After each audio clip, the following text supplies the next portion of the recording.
நாங்கள் எங்களுடைய 2 பிள்ளைகளும் இப்படி இருக்கிறார்கள் என்று பார்வை இல்லாமல் இருக்கிறார்கள் என்று சொல்லும் போது எங்களுடைய அம்மா வருத்தப்படுறது எனக்கு தெரியும். ஒரு ஆலயத்துக்கு சென்றால், ஒரு கோயிலுக்கு போனால் எங்களுடைய அம்மா அழுவா. வெளியிடங்களுக்கு செல்லுகின்ற போதெல்லாம் பொதுவாக இன்றைக்கு கூட அந்த பிரச்சனை இருக்குது. சில பெற்றோர்கள் தங்களுடைய விழிப்புலனற்ற பிள்ளைகளை வெளியிடங்களுக்கு கொண்டு செல்ல மாட்டார்கள். சரி, நிறைய பேருக்கு நம்பிக்கை கொடுக்கிறீர்கள், நிறைய பேருக்கு அவர்களுடைய எதிர்காலம் தெரியாமல் இருக்கவர்களுக்கு ஒரு கலங்கரை விளக்காக இருந்து அவர்கள் வாழ்க்கையிலே துணையேற்றல். நிறைய பிள்ளைகள் பல்கலைக்கழகம் போகிறார்கள், பட்டத்தை முடிக்கிறார்கள். பூமியில் மேகங்கள் ஓடியாடும் யோகமே, மலைகள் மீது ரதி உலாவும் நேரமே, இப்படியெல்லாம் சொல்கிற போது நாங்களே அந்த மலையில் பறக்கிறது மாதிரியான ஒரு ஃபீலிங். அப்போது நான் நினைக்கிறேன் என்னுடைய ஒரு சிறுகதைகள், ஒரு 10-12 சிறுகதைகள் பத்திரிகைகளிலே வெளிவந்திருக்கின்றன. ஆசிரியன் என்ற தலைப்பில் ஒரு சிறுகதை எழுதியிருக்கிறேன், வேலி என்ற ஒரு சிறுகதை எழுதியிருக்கிறேன், மின் என்ற ஒரு சிறுகதை எழுதியிருக்கிறேன். அப்படி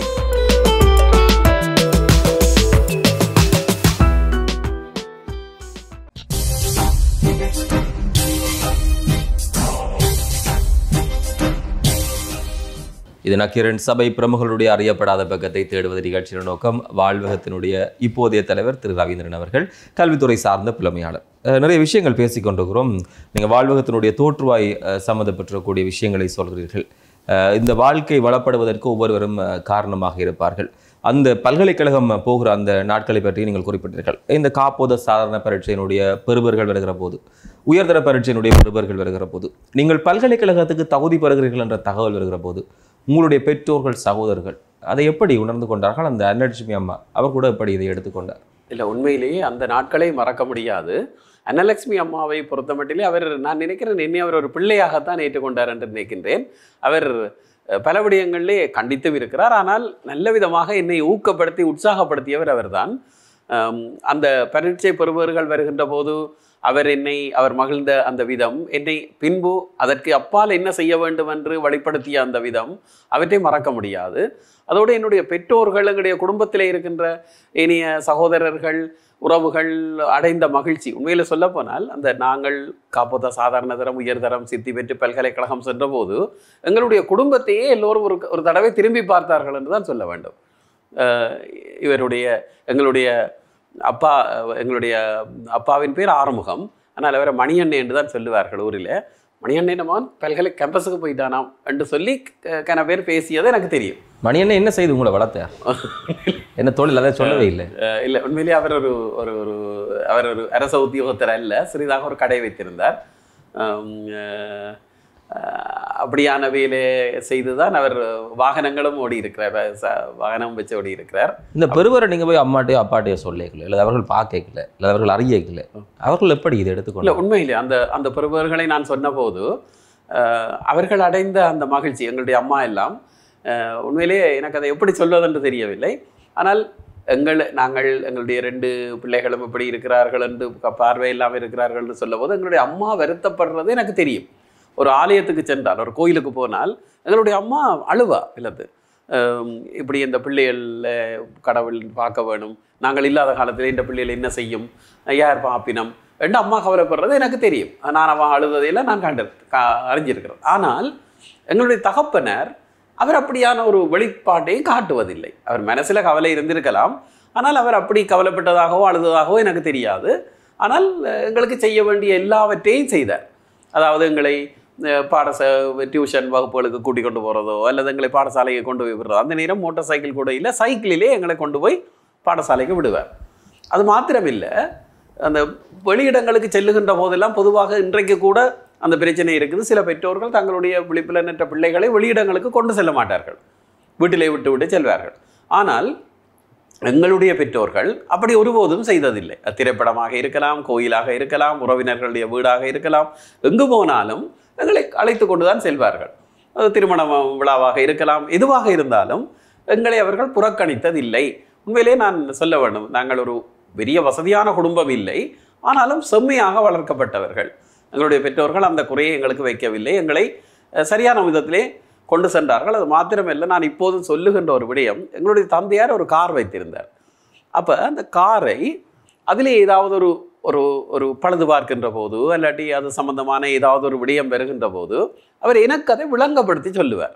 இந்த கார் இப்படித்தான் வேலை செய்கிறது, இந்த கியர் என்றால் என்ன, இந்த என்ஜின் என்றால் என்ன, இது இப்படி இயங்குகிறது, இந்த விளக்கங்கள் எல்லாவற்றையும் ஒன்று விடாமல் எனக்கு சொல்வார்.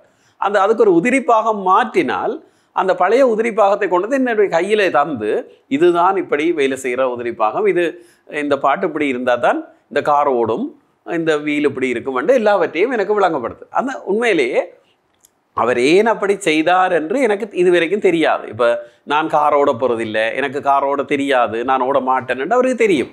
இருந்தாலும் இந்த விளக்கங்களை எல்லாம் அவர் ஏன் எனக்கு தந்தாரோ எனக்கு தெரியவில்லை. ஆனால் அவர் தந்த அந்த விளக்கங்கள் இன்றைக்கு எனக்கு நிறைய துணையாக இருக்கின்றன. இன்றைக்கு நான் ஒரு நிறுவனத்துடைய தலைவராக இருக்கிறேன், எங்களுடைய வாகனம் இருக்கின்றது. எங்களுடைய வாகனத்திலே ஏதாவது ஒரு பிரச்சனை வந்தால், அது சம்பந்தமாக ஏதாவது ஒரு நடவடிக்கை எடுக்க வேண்டுமாக இருந்தால், இந்த தந்தையார் எனக்கு தந்த இந்த அறிவு இன்றைக்கும் எனக்கு உதவி செய்கிறது. எனக்கு தெரியும் வாகனம், நான் ஒரு வாகனத்தில் இருந்தாலே நான் சொல்லுவேன், இந்த வாகனத்தினுடைய கண்டிஷன் எப்படி இருக்குது, என்ஜினுடைய கண்டிஷன் எப்படி இருக்குது, இந்த கியரில் எதுவும் பிரச்சனை இருக்குதா, அல்ல இந்த டிரைவர் சரியாக ஓடுறாரா இல்லையா என்று கூட என்னால் சொல்ல முடியும். அவருடைய ஸ்டேரிங் கண்ட்ரோல் எப்படி இருக்குது, கொஞ்சம் தளம்புறாரா அல்லது நீ எவ்வளவா போகிறாரா, நித்திர தொங்குறார் போல இருக்கு, எல்லாம் எனக்கு சொல்ல முடியும். அப்போ இன்றைக்கு அந்த அறிவு எனக்கு இருப்பது எனக்கு பல வழிகளில் உதவியாக இருக்குது. சரி, நீங்கள் சொன்னீங்க உங்களுடைய பெறுபவர்கள் தொடர்பில், நீங்கள் அடைந்திருக்கக்கூடிய வெற்றிகள் தொடர்பில். உங்களுடைய சகோதரரும் இதே போன்று உங்கள் போன்ற இந்த பிரச்சனையோடு அவர் ஆரம்ப காலகட்டத்தில் இருந்தார். அவரால் உங்களளவுக்கு சாதிக்க முடிந்ததா? எனக்கு அப்படி சொல்ல முடியவில்லை. அவர் இல்லை என்று தான் அவர் சொல்கிறவர். ஆனால் அவர் அகவும் குறைந்து போகவில்லை. அவரும் ஒரு பட்டதாரி. அவர் கொஞ்சம் தாமதமாகத்தான் கல்வியை ஆரம்பித்தார். அவர் ஒரு பட்டதாரியாக அவர் முதலில் யாழ்ப்பாண பல்கலைக்கழகத்துக்கு பிரவேசித்து, பின்னர் அந்த நாட்டினுடைய நிலைமை காரணமாக கிழக்கு பல்கலைக்கழகத்திலே தான் தன்னுடைய பட்டப்படிப்பை நிறைவு செய்தார். இப்போது பின்னர் கலாசார உத்தியோகத்தராக பணியாற்றி இப்போது ஓய்வு பெற்றிருக்கிறார். திருமணமாகி அவருக்கு 2 பிள்ளைகள். மட்டக்களப்பிலே அவர் இப்போது வசித்து வருகிறார். முயற்சி மெய்வருந்த கூலிதர் என்று சொல்வார்கள். அது எல்லோருக்கும் வாய்ப்பதில்லை, வாய்த்திருக்கக்கூடியவர்கள் பெயர் சொல்லக்கூடியவர்கள். வாழ்வகம் உங்களுடைய வாழ்க்கையை பல்வேறுபட்ட தடங்களுக்கு மேலே உயர்த்தி இருக்கிறது, அதிலே மாற்றுக்கிறதுக்கு இடம் கிடையாது. அதனுடைய முன்னாள் தலைவர் அனலட்சுமி அம்மாவினுடைய பணிகள் என்பது வார்த்தையால் சொல்லி கடந்து போகக்கூடிய ஒரு விடயம் கிடையாது. அவருடனான தொடர்பு, அதுக்கு பிறகு நீங்கள் வாழ்வகத்தை பொறுப்பெடுக்கிற அந்த சந்தர்ப்பம், அதுக்கு பிறகு நீங்கள் கடந்து கொண்டிருக்கிற இப்போதைய பாதைகள் எப்படி இருக்குது? அம்மாவினுடைய தொடர்பு எனக்கு தொடர்ச்சியாக இருந்தது. என்னுடைய வாழ்க்கையினுடைய ஒவ்வொரு கட்டத்திலையும் அவர் எனக்கு துணை செய்தார். நான் நினைக்கிறேன், இன்றைக்கு நான் என்னுடைய வேலைகளை இந்த கணனியிலே நான் தட்டச்சு பொறிப்பதெல்லாம் நான் என்னுடைய வேலைகளை நானே செய்து கொள்வேன். வேகமாக தட்டச்சு பொறிக்க என்னால் முடியும். ஆரம்பத்திலே இந்த டைப்பிங்கை நான் பழக வேண்டும் என்று என்னை ஊக்கப்படுத்தியது அன்னலட்சுமி அம்மா. அவர் எனக்கு தன்னுடைய முயற்சியாலே எனக்கு ஒரு தட்டச்சு யந்திரம், அப்போது இந்த மேனுவல் டைப்ரைட்டர் ஒன்று வாங்கி தந்து அதிலே நான் தட்டச்சு செய்வதற்கான வசதியை ஏற்படுத்தி தந்தார். அதையில இருந்து ஆரம்பித்து இப்போது நான் கணனியிலே செய்கிறேன். அம்மாவோட தொடர்பு இருந்தது. அவர் வாழ்வகம் தெல்லிப்பள்ளியிலே ஆரம்பிக்கப்பட்டு பின்னர் இடம்பெயர்ந்து உடுவிலே இருந்து பின்னர் மானிப்பாயிலே இருந்து தான் இப்போது இருக்கிற இடத்துக்கு வந்தது. அப்போது நான் தொடர்ச்சியாக அந்த செயற்குழுவிலே, வாழ்வக நிர்வாக குழுவிலே நான் அங்கத்துவம் வகித்து வந்தேன். நான் நினைக்கிறேன், நீண்ட காலமாக நான் உபதலைவராக, வாழ்வகத்தினுடைய தலைவராக அம்மா இருந்தார், உபதலைவராக நான் நீண்ட காலம் இருந்தேன். அவர் தான் வாழுகின்ற காலத்திலேயே அறிவித்தார், எனக்கு பின்னர் என்னுடைய மாணவன் தான் இங்கே தலைவராக இருப்பார் என்ற அந்த விடயத்தை அவர் வாழுகின்ற காலத்திலேயே துணிச்சலாக அறிவித்தார். நான் தாங்கள் வாழுகின்ற காலத்திலேயே தனக்கு பின்னர் யார் பொறுப்பேற்பார் என்ற ஒரு விடயத்தை பொதுவாக அநேகமானவர்கள் அறிவிப்பதில்லை. அப்படி ஒரு துணிச்சல் அநேகமானவர்களுக்கு வருவதில்லை.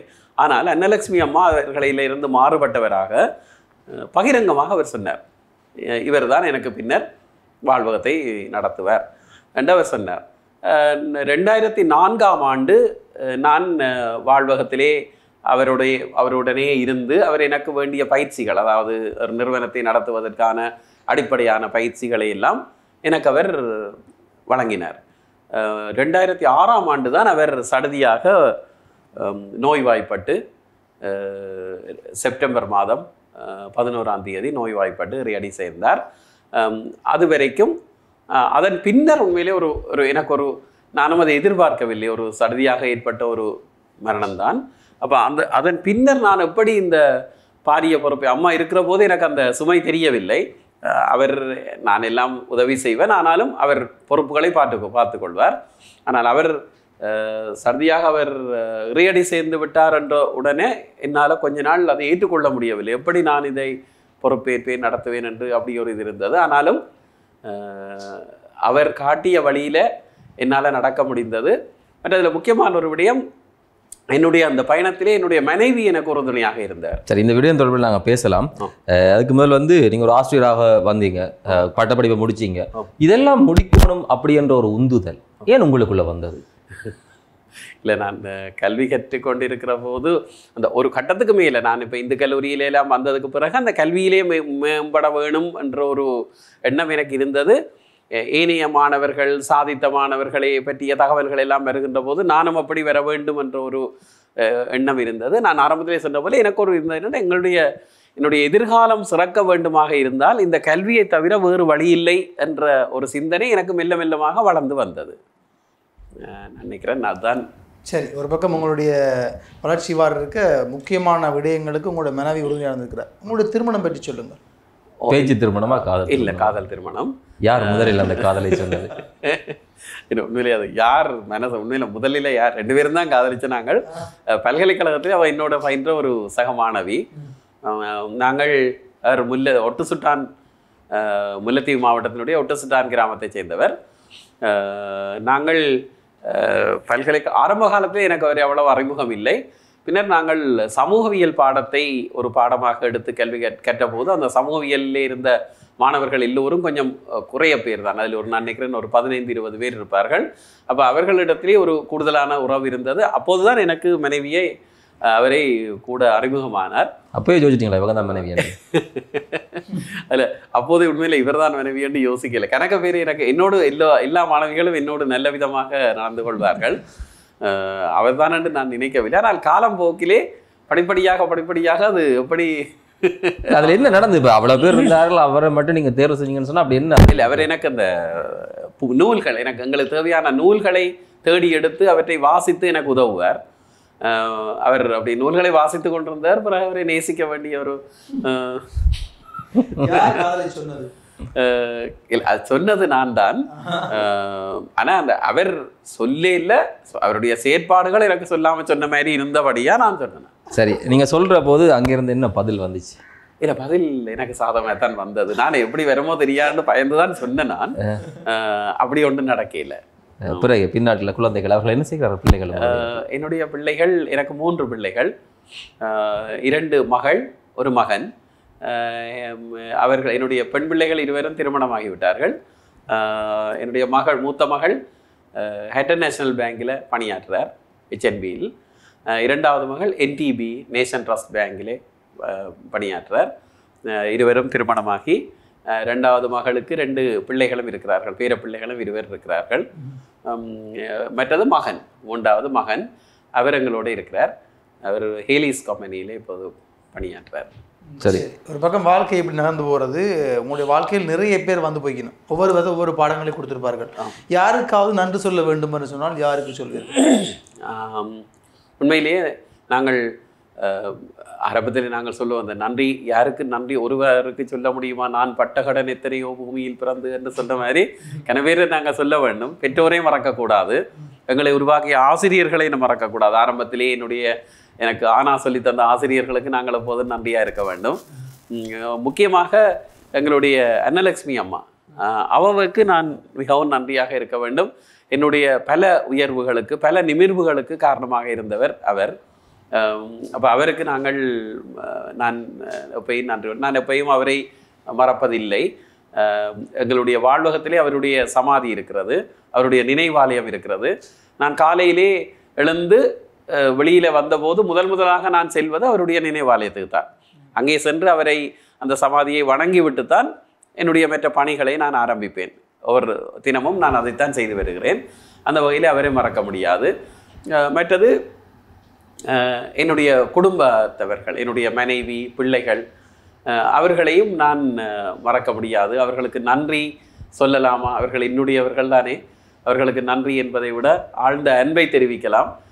அவர்கள் என்னுடைய பணியிலே எனக்கு உறுதுணையாக இருக்கின்றவர்கள். என்னுடைய மனைவியாக இருக்கலாம், பிள்ளைகளாக இருக்கலாம், எனக்கு துணையாக இருக்கின்றவர்கள். உண்மையிலே நான் இந்த வாழ்வகம் தொடர்பான பணிகளிலே நான் அதிகம் ஈடுபடுவதற்கு எனக்கு உதவியாக இருக்கின்றவர் என்னுடைய மனைவிதான். அவர் பல பொறுப்புகளை தான் ஏற்றுக்கொண்டதால் தான் நான் வாழ்வகத்தினுடைய பணிகளை ஆற்ற முடிந்தது. இப்போ மனைவி அந்த விடயத்திலே கொஞ்சம் பின்னடித்திருந்தால் என்னால் இவ்வளவு பணிகளை செய்திருக்க முடியாது. அப்போ என்னை சுதந்திரமாக செயற்பட விட்டு என்னுடைய வாழ்வக பணிகளை நான் ஆற்றுவதற்கு எனக்கு இடம் தந்து குடும்ப பணிகளை அவர் ஏற்றுக்கொண்டதால் தான் என்னாலே எவ்வளவு பணிகளை ஆற்ற முடிந்தது. சரி, ஒரு பக்கம் நீங்கள் திரைப்படத்துக்கெல்லாம் போயிருக்கீங்க, அங்கே ஒரு படம் பார்த்தது ஏற்கனவே ஒரு பாடல், அந்த பாடலை நீங்கள் பாடி காட்டியாகும். அந்த பாடல், அந்த படத்திலே ஆயிரம் மலர்களே மலருங்கள், அமுத கீதம் பாடுங்கள் பாடுங்கள், இப்படியாக அந்த பாடல் செல்லும். அதில் அந்த தியேட்டரில் நாங்கள் அந்த படம் பார்த்து கொண்டு இருக்கிற போது ஒரு வரி வரும், பூமியில் மேகங்கள் ஓடியாடும் யோகமே, மலைகள் மீது ரதி உலாவும் நேரமே, இப்படியெல்லாம் சொல்கிற போது நாங்களே அந்த மலையில் பறக்கிறது மாதிரியான ஒரு ஃபீலிங். அப்போது யாராவது சொன்னதுண்டா நீங்கள் இசைத்துறைகளை போயிருக்கலாம் என்றது யாராவது ஆலோசனை? இல்லை, எனக்கு இசைத்துறை விருப்பம், எனக்கு பல பேர் ஆலோசனை சொல்லி இருக்கிறோம். நான் சங்கீதம் படித்திருக்கிறேன், வயலின், கர்நாடக வாய்ப்பாட்டு கற்றேன். இந்த வட இலங்கை சங்கீத சபை பரீட்சையிலே 4ஆம் வகுப்பிலே சித்தி பெற்றேன். ஆனால் பின்னர் நான் பல்கலைக்கழகத்துக்கு சென்று என்னுடைய பாதை, அந்த கல்வி பாதை சற்று மாற்றம் அடைந்ததால் நான் அந்த சங்கீதத்தை அத்தோடு விட்டு விட்டேன். ஆனாலும் எனக்கு சங்கீதத்திலே ஆழ்ந்த ஈடுபாடும் விருப்பமும் இல்லை. எப்போதாவது யோசிச்சுக்கிறீங்களா வாழ்க்கையில் இப்படி வந்திருந்தா நல்லா இருந்திருக்குமே அப்படின்னு சொல்லி அவனை பற்றி யோசிச்சுக்கிறீங்களா? நான் அப்படி நினைப்பதுண்டு. என்னென்னா, எனக்கு பல என்னுடைய ஈடுபாடுகள், உதாரணமாக எனக்கு சங்கீதத்தில் விருப்பம், இசைத்துறை இந்த கருவிகளை மீட்டுவதிலேயும் எனக்கு ஒரு வயலின் படித்தன். ஆனால் அதே போல் இந்த ஆர்கன், இந்த கீபோர்டு எல்லாம் நான் கற்கவில்லை. ஆனால் ஒரு மியூசிக்காக நான் சாதாரணமாக ஓரளவு வாசிப்பேன். இப்போ நான் கல்விக் கல்லூரியிலே விரிவுரையாளராக இருந்தேன். இப்போ கல்விக் கல்லூரியிலே நடக்கின்ற நிகழ்ச்சிகளுக்கெல்லாம் அங்கே ஒருவருக்கும் ஆர்கன் வாசிக்க தெரியாதுன்றபடியாக நான் தான் அங்கே வித்துவானாக இருந்தேன். அப்போ இந்த ஓரளவுக்கு அந்த நிகழ்ச்சிகளே நடத்தக்கூடிய அளவுக்கு என்னால் அந்த கருவியை வாசிக்க முடிந்தது. இப்படி நான் பல விடயங்களிலே அக்கறை காட்டி வந்ததால் என்னுடைய திறமைகள் கொஞ்சம் பரவப்பட்டு அதனாலே எனக்கு கொஞ்சம் முன்னேற்றம் குறைந்திருக்குமோ என்று நான் நினைப்பது உண்டு. ஏதாவது ஒரு விடயத்தில் நான் தனிய கவனம் செலுத்தி இருந்தால் இப்போ இருக்கிறத விட இன்னும் கொஞ்சம் உயர்ந்த நிலையில் நான் இருந்திருப்பேனோ என்று நான் நினைப்பது உண்டு. அது கொண்டாடப்படுதல் தான் வாழ்க்கை. இப்போ கொண்டாடப்படுகிற அந்த தகமையில் அந்த அளவிலே நீங்கள் இருக்கிறீர்கள். தனியாக ஒரு ஆசிரியராக மாத்திரம் நீங்கள் இருக்கல, ஒரு ஆசிரியர் ஆகினதுக்கு பிறகு என்னென்ன பதவிகள், என்னென்ன தளங்கள் உங்களை அலங்கரித்து கொண்டது? நான் என்னுடைய பட்டப்படிப்பை முடித்த போது ஒரு பத்திரிகை நிறுவனத்திலே ஒரு ஆண்டு பணியாற்றினேன். அது ஒரு நல்ல அனுபவம். அந்த பத்திரிகை எனக்கு அந்த துறையிலேயும் ஆர்வம் உண்டு. இந்த தகவல்களை எடுப்பது, பத்திரிகைக்கு ஏற்ற விதமாக அதை வடிவமைப்பது, இப்படியான விடயம். அப்போ அதிலே நான் அந்த பணியை ஆரம்பத்திலே செய்தேன். பின்னர் 93ஆம் ஆண்டு ஆசிரியராக யாழ் கனகரத்ன மத்திய மகாவித்யாலயத்திலே நான் இணைந்து கொண்டேன். அங்கே பணியாற்றி கொண்டிருக்கின்ற போது தான் நான் பட்டப்பின் கல்வி டிப்ளோமா பரீட்சைக்கு அந்த கற்கனருக்கு தோற்றி அந்த பங்கு கொண்டு பரீட்சையிலும் சித்தி பெற்றேன், மெரிட்டில் சித்தி பெற்றேன். அதன் பின்னர் நான் அப்படி இருக்கின்ற போது எனக்கு கொஞ்சம் எழுத்துத்துறையிலும் ஓரளவுக்கு ஒரு விருப்பம் இருந்தது. சிறுகதைகள் எழுதினேன். நான் நினைக்கிறேன் என்னுடைய ஒரு சிறுகதைகள் ஒரு 10-12 சிறுகதைகள் பத்திரிகைகளிலே வெளிவந்திருக்கின்றன. ஆசிரியன் என்ற தலைப்பில் ஒரு சிறுகதை எழுதியிருக்கிறேன், வேலி என்ற ஒரு சிறுகதை எழுதியிருக்கிறேன், மின் என்ற ஒரு சிறுகதை எழுதியிருக்கிறேன். அப்படி வாய்ச்சொல் வீரர், கழுகுகள், இப்படியாக ஒரு 10-12 சிறுகதைகள் வெளிவந்திருக்கின்றன. அதிலேயும் எனக்கு அப்போது ஆர்வம் இருந்தது. ஆசிரியர் பணியோடு சேர்த்து அந்த பணியை நான் செய்து வந்தேன். பின்னர் நாங்கள் ஒரு தொகுப்பு கூட வெளியிட்டோம். எங்களைப் போல நண்பர்கள், அந்த சிறுகதை எழுதிய நண்பர்கள் எல்லோரும் இணைந்து இங்கிருந்து என்ற தலைப்பிலே ஒரு சிறுகதை தொகுப்பு வெளியிட்டாங்க. அதிலே என்னுடைய மின் சிறுகதை இடம்பெற்றிருக்கிறது அந்த தொகுப்பிலே. இப்படியாக அதன் பின்னர் நான் என்னுடைய கல்வியை இன்னும் சற்று உயர்த்த வேண்டும் என்ற ஒரு விருப்பம் இருந்தது. நான் என்னுடைய முதுமாணி கற்கைநெறி MED கல்வி முதுமாணி கற்கைநெறியை மேற்கொள்ள விரும்பினேன். யாழ்ப்பாண பல்கலைக்கழகத்திலே அப்போது அந்த முதுமாணி கற்கைநெறி அப்போது தான் ஆரம்பிக்கப்பட்டது. அதிலே நான் அந்த தோற்றிய போது அதுக்கு ஒரு ஆரம்பத்திலே அவர்கள் ஒரு பரீட்சை வைத்தார்கள். அந்த பரீட்சையிலே நான் நினைக்கிறேன் அந்த நேரம் ஒரு 750-800 பேர் அந்த பரீட்சைக்கு தோற்றினார்கள். அதிலே இருந்து 75 பேர் தெரிவு செய்யப்பட்டார்கள். அந்த 75 பேரிலே நானும் தெரிவு செய்யப்பட்டேன். அதன் பின்னர் அந்த 75 பேருக்கும் ஒரு நேர்முக பரீட்சை வைக்கப்பட்டது. அந்த நேர்முக பரீட்சையிலும் நான் அது தெரிவு செய்யப்பட்டதாலே அந்த கற்கை நெறியை மேற்கொள்கிற வாய்ப்பு எனக்கு கிடைத்தது. 2001ஆம் ஆண்டு என்னுடைய கல்வி முதுமாணி கற்கை நெறியை மேற்கொண்டு அதிலும் நான் சித்தி பெற்றேன். அதன் பின்னர் நான் அகில இலங்கை சமாதான நீதிவானாகவும் இருக்கிறேன். மற்றபடி நான் நினைக்கிறேன் என்னுடைய இந்த பணிகள் மற்ற வாழ்வகத்தில் தான் இப்போ என்னுடைய கூடுதலான நேரத்தை நான் செலவிட்டு வருகிறேன். ஒரு பக்கம் 2001ஆம் ஆண்டு உங்களுக்கு யாழ் விருது கிடைக்கிறது. ஆமாம், அதை பற்றி அனுபவம் பற்றி சொல்லுங்கள். அந்த யாழ் விருது உண்மையிலே எனக்கு என்னுடைய நண்பர்கள் தான் அந்த யாழ் விருதை எனக்கு பெற்றுத்தர வேண்டும் என்று முயற்சி செய்தார்கள். அதிலே முக்கியமாக சொல்ல வேண்டிய ஒருவர் திரு வைகா ரவிகரன். அவர் எங்களுடைய வாழ்வகத்தினுடைய செயலாளராக இருக்கிறார். அவர் அதில் கொஞ்சம் கூடுதலாக முயற்சி எடுத்தார். எனக்கு அந்த யாழ் விருது கிடைக்க வேண்டும் என்பதில் கூட முயற்சி எடுத்து என்னுடைய தகவல்களை எல்லாம் எடுத்து அங்கே வழங்கி அந்த முயற்சிகளில் ஈடுபட்டார். அதன் பின்னர் அந்த யாழ் விருதுக்கு நான் தெரிவு செய்யப்பட்டேன். ஆனால் ஆரம்பத்திலே உண்மை நான் அது ஒரு எனக்கு ஒரு விருது கிடைக்கிறது என்று எடுத்துக்கொண்டேன், அவ்வளவுதான். ஆனால் பின்னர் அந்த விருது கிடைத்ததன் பிற்பாடு அல்ல கிடைக்கின்ற அந்த வேளையிலே பலர் எனக்கு தொலைபேசியிலே தொடர்பெடுத்து உங்களுக்கு யாழ் விருது கிடைத்திருக்கிறதா என்று மட்டக்களப்பில் இருந்து கூட ஒரு சிலர் எடுத்து கேட்டார்கள். அப்போதுதான் எனக்கு அந்த விருதினுடைய கனதி தெரிந்தது, இப்படி ஒரு விருது எனக்கு கிடைக்கிறதே என்று. அப்போது ஆணையாளராக இருந்தவர் நண்பர் ஜெயசீலன் அவர்கள், அவர் கவிஞர் ஜெயசீலன். அப்போ எனக்கு அந்த அவருடைய கவிதைகளும் விருப்பம். அந்த வேளையில் அவர்கள் எல்லோரும் என்னை ஒரு ஒரு ஒரு குடும்ப உறவினர் போல அங்கே அழைத்து என்னை அன்போடு எனக்கு அந்த விருதையும் வழங்கினார்கள். அது மறக்க முடியாது. சரி, வாழ்வகத்திலே உங்களுடைய பணிகள் தொடர்கிறது. வாழ்வகத்தை பொறுப்படுத்ததுக்கு பிறகு நீங்கள் கண்ட உயர்ச்சி எது? நீங்கள் அதே போல தான் அதற்கு எதிர்மாறாக நீங்கள் சில விஷயங்கள் எதிர்பார்த்திருப்பீர்கள், நடக்காமல் போயிருக்கும், அல்லது ஏதாவது துரதிருஷ்டவசமான சம்பவம் நிகழ்ந்து போயிருக்கும். அப்படி நிகழ்ந்திருக்கக்கூடிய 2 சம்பவங்களையும் சொல்லுங்கள். உண்மையிலேயே வாழ்வகத்தை நான் பொறுப்படுத்ததன் பின்பு நாங்கள் பல உயர்வுகளை கண்டிருக்கிறோம். உண்மையாக அங்கே இருக்கிற நிதி நிலைமையாக இருக்கலாம், அல்லது பிள்ளைகளினுடைய கல்வி நிலைமையாக இருக்கலாம். இப்படியாக எங்களுடைய வசதிகளை அதிகரித்திருக்கிறோம். பிள்ளைகளுக்கு வேண்டிய தேவைகளை பூர்த்தி செய்யக்கூடிய அளவுக்கு அந்த நிலைமைகளை ஏற்படுத்தி முடிந்தது. அது எங்களுடைய வெற்றி தான். மாத்திரமல்ல, எங்களுடைய அந்த ஸ்தாபகர் அம்மாவுக்கு நாங்கள் அங்கே சிலை நிறுவி அந்த சிலையை திறந்து வைக்கிற பாக்கியமும் எனக்கு கிடைத்தது. அதைவிட முக்கியமான ஒன்று சொல்ல வேண்டும், அந்த வாழ்வக அன்னைக்கு அவருடைய தேகாந்த நிலையிலே கலாநிதி பட்டம் வழங்கப்பட்டது யாழ்ப்பாண பல்கலைக்கழகத்தால். பொதுவாக ஒருவருக்கு ஒரு கலாநிதி பட்டம் தேகாந்த நிலையிலே வழங்கப்படுவதாக இருந்தால் அதை அவருடைய உறவினர்களோ யாரோ தான் போய் பெற்றுக்கொள்வார்கள். ஆனால் அன்னலட்சுமி அம்மாவுக்கு வழங்கப்பட்ட அந்த கலாநிதி பட்டத்தை நான் தான் அங்கே சென்று பெற்றுக்கொண்டேன்.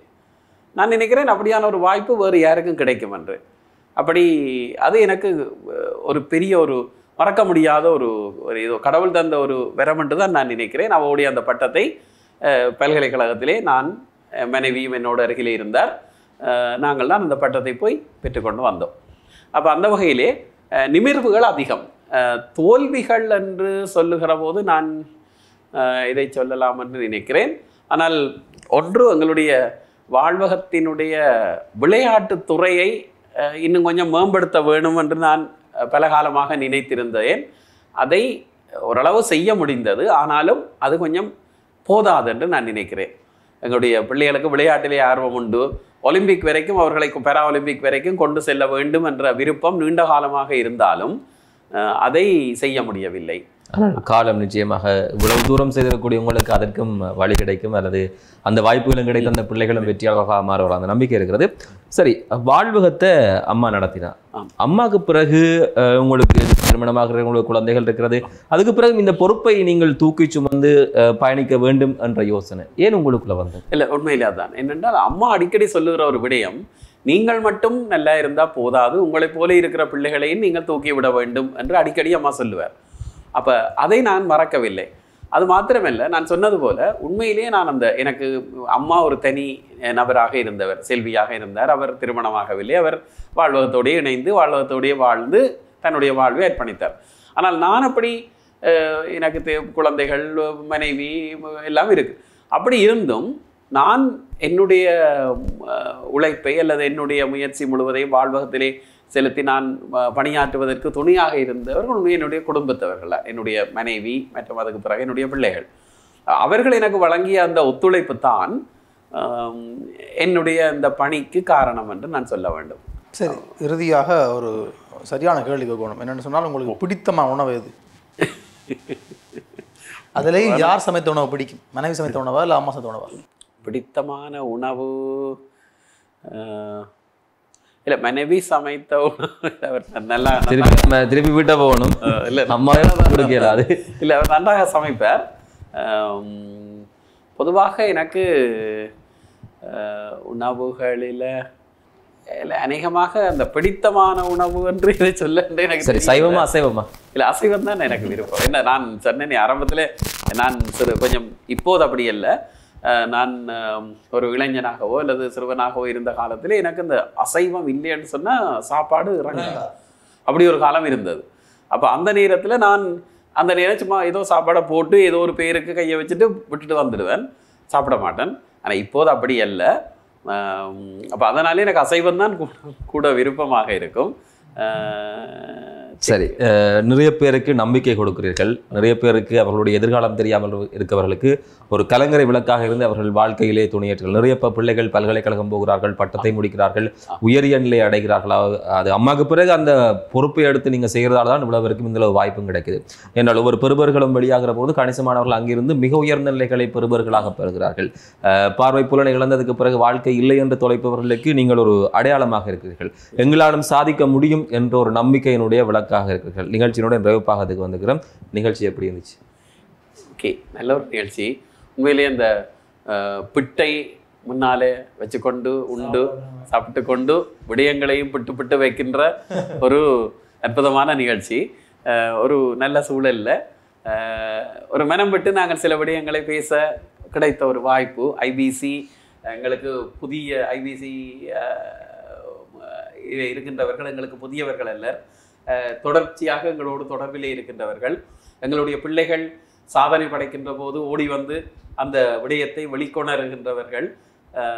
ஒவ்வொரு தடவையும் பரீட்சை பெறுபவர்கள் வருகின்ற போதெல்லாம் எங்களுடைய வாழ்வகத்துக்கு வந்து அந்த பிள்ளைகளினுடைய சாதனைகளை உலகுக்கு சொல்லுகின்றவர்கள்.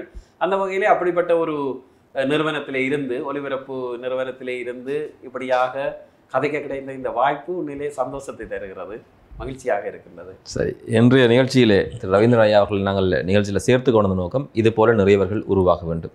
எங்களுக்கு இருக்கக்கூடிய வாய்ப்புகள், எங்களுக்கு அது கிடைக்கல, இது கிடைக்கல, நாங்கள் அப்படி இருக்கிறோம் இப்படி இருக்கிறோம் என்று சொல்லி ஒவ்வொரு காரணங்களை சொல்லி காரியங்களை செய்யாமல் ஒதுங்கி நிற்பதை விட எங்களால் முடியும் என்ற நம்பிக்கையோடு பயணிக்கக்கூடியவர்கள் தான் இந்த சமூகத்தினுடைய மிகப்பெரிய அடையாளமாக இருப்பார்கள். யாழ் விருது மாத்திரமல்ல, எண்ணற்ற பல விருதுகள், பல தளங்களை அடைய முடியும், பல பட்டங்களை முடிக்க முடியும், அதை விட வாழ்க்கையில் சாதிக்க முடியும்.